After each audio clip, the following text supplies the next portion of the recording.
continuation of the video we dropped earlier on, where we talked about how you prep your image before you do the whole post-production thing of Photoshop. So we went to Lightroom and we did all of this adjustment on Lightroom. So just to show you a quick recap, this is what we did, and this is the before and after of what we did. So if you haven't seen that video, I want you to do that video, because that video is critical to what we're about to do here today, so that you'll be able to follow through this tutorial. So alright, just close this guy so we have more better performance. Alright, now we're going to head on to the frequency separation. So for my frequency separation, now for the essence of this tutorial, you'll find out that I'm going to do camera here into 3, and then for this one, just name it high frequency. That is high frequency. For this one, low frequency. Just for the purpose of this tutorial, just have the frequency. Okay, and I'm going to select the low frequency, go to filter, and then we go to Gaussian blur, and then I'm going to blur. So when you're doing your blur, the Gaussian blur for the low frequency, make sure you don't go crazy with it. The essence of this is just to blur those micro blemishes that normally you will not be able to see or take your time to remove with your hidden brush or spot or patch tool. So click OK, and then go to the high frequency layer on it. Go to apply image, set our layers to a low frequency, set our blending option to subtract. Make sure our offset is set at 2, scale is set at 2, offset at 128. Then we come back to our blending option, a high frequency layer selected, and then we click on linear light, sorry. Okay, and then we're going to head on to the mixer brush, just so that I can be able to show you a before and after of what we're doing. I'm just going to duplicate this layer into two, and then we use this one for before. Just name it before. So I'm just going to start with the whole mixing brush. So I'm not doing anything complex right here. I'm just keeping it simple so that you understand that most times it's not just necessarily about the plugin buttons that I see most professionals have here. With what I am teaching you right here, anybody can learn how to do what I'm about to do without any plugin, because sometimes those plugins can seem very, very complex, mostly for beginners. So I'm going to select my mixer brush right here, this mixer brush. I select my mixer brush, and then I'll start blending on the image. So that is it, blending. Now I want you to watch carefully. You know, most tutorials, when you watch most tutorials, when they start doing the whole mixer brush thing and the blending, they fast forward it, because they want the video to be short. And the reason is because people don't like to watch videos that are long. When they start watching it, you notice they start to fast forward it. I don't want you guys to assume don't assume that you know what I'm about to do. Just see this whole thing as a class. Alright, if you were in a class, I mean, you're not going to tell the teacher to fast forward. If the class was for 1 hour, you're going to stay there for the entire class and see what the teacher is doing. So, okay. So don't assume that you know what I'm about to do. It is very, very important that you watch. You know, if most of those tutorials the instructor can be patient enough to take you through the whole process of the mixer brush thing, because I think this is where a lot of people miss it. They miss it because they don't know how to blend. They don't know how to blend. So don't fast forward this video. Like I said, take your time and watch this video. I want you to see how I blend the images.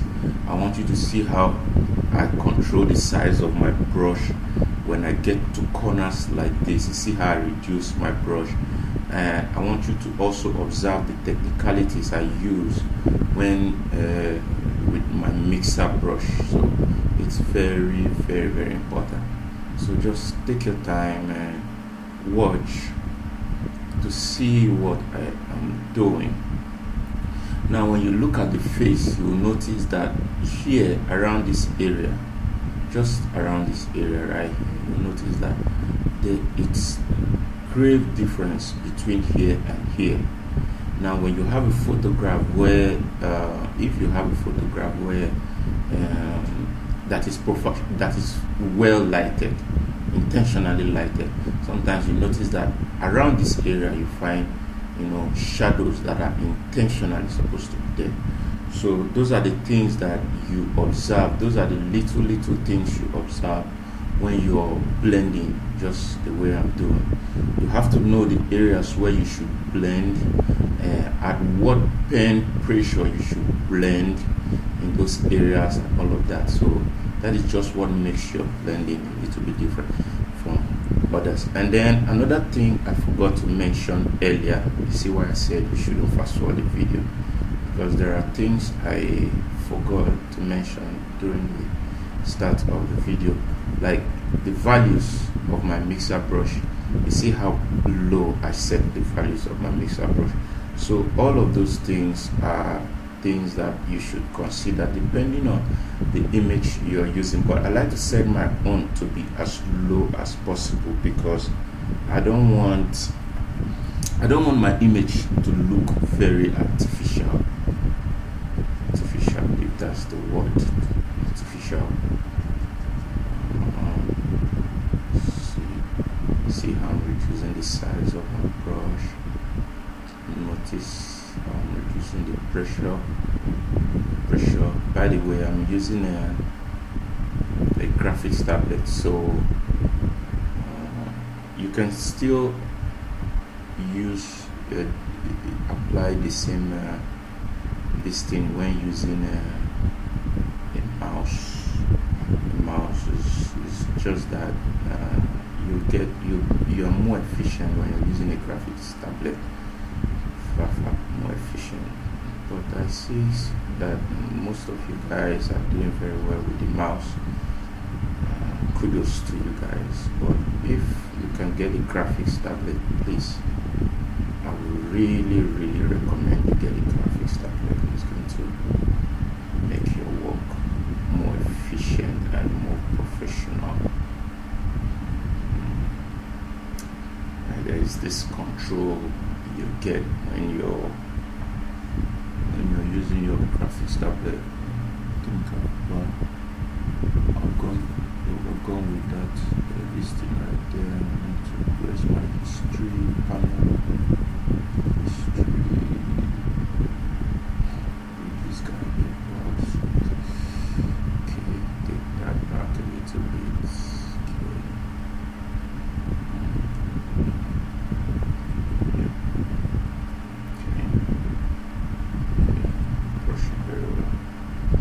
So I don't have to explain anything.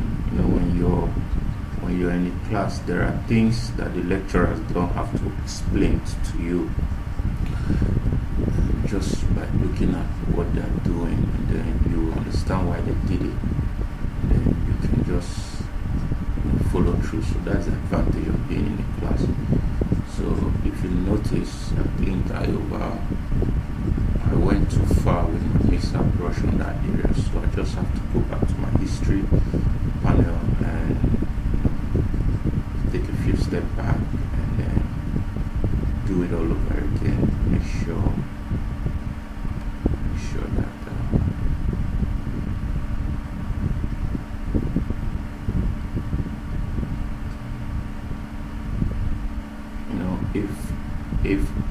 if I was retouching for a client, it's going to take me longer if I was retouching, depending upon what the client is asking for. So if this was supposed to be a beauty shoot, maybe for a product they want to advertise, it's going to take me much longer because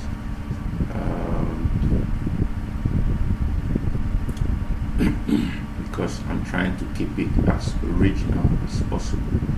But then I'm very sure that what you're going to see here at the end of the day can be nearly as close to what you need, or what can be what you would have used for product photography. Nearly as close. So stay focused, stay with me, and be good to go in a minute. So in the meantime, we have been concentrating on the face. You see how long it is taking us now. Just to show you a quick before and after of that blending. You see the essence of that blending. You see what it's doing to the image. See the essence of that blending. So that's a good thing about the blending. Some people don't blend their image. They just, from Lightroom, they just bring it to Photoshop and they begin to select parts of the image and start to, Gaussian blur the image and all of that. I know it makes the job quick for you, but definitely it's not going to make it look professional.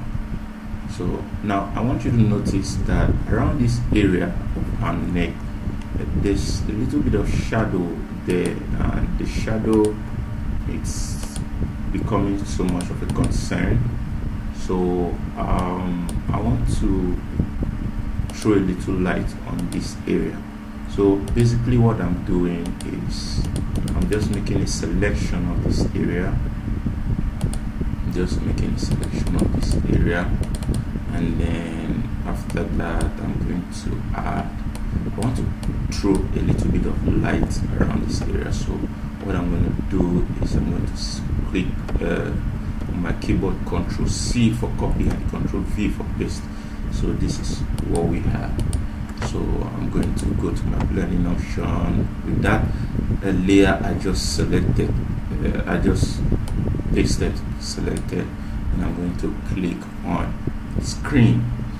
Now notice how it brought that light just around that area, but it is becoming too much. Just around that area, just around this area, the intensity of that screen blend is just too much in this area. So there are two things I can do here. I'm going to lower the opacity, the intensity of that this thing, but then it's still too much because I still have it around this area here. Then it's still too much. So what I'm going to do, I'm going to select my eraser tool, and then I'm just going to brush around that area. So I'm going to go to my eraser tool and then just check a few settings while my eraser tool is. I need a soft brush, a very soft brush, and then hardness. Let's see that again. Ctrl C. Set that hardness to 0. Let's see. Okay, hardness 0. Alright, that's good. Now, having selected that, I'm going to go to just brush around this area because we don't want the light too much on that area. The light is just too much. Okay, I think about this is good. So just show you a quick before and after of that. So this is okay. And I'm just going to merge these two layers together. Go back again and make a selection. Now the reason I'm making this second selection, I'm not going to do copy and paste on the second selection. It's I think there's a little bit of mistake there. Come back. Okay.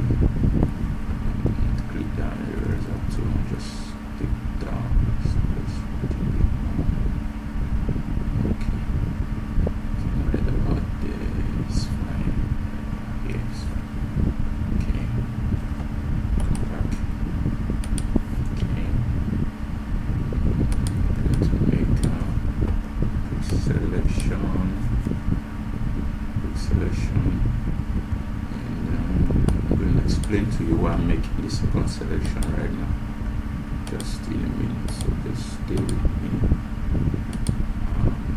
Explain to you. Okay, this area.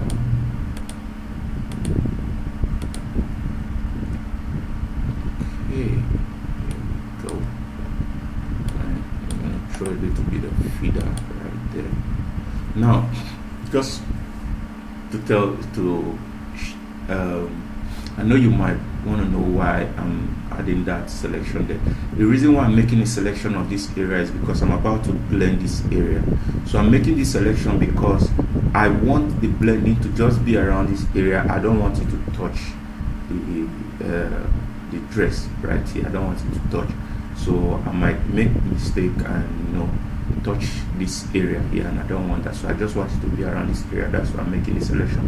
Now the essence of throwing this feeder there is because I don't want this area to be too plain, too sharp. I want it to be soft and natural. So we're going to start the blending. Let's go back to our mixer brush. Then we're going to start blending.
Too excited with the mixer brush.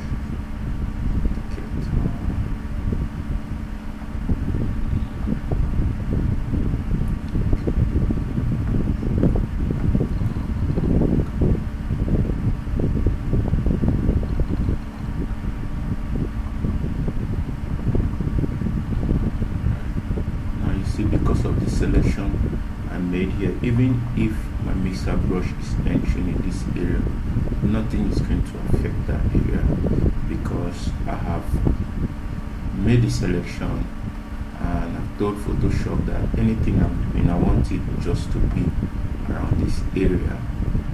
I don't want it to affect any other area here.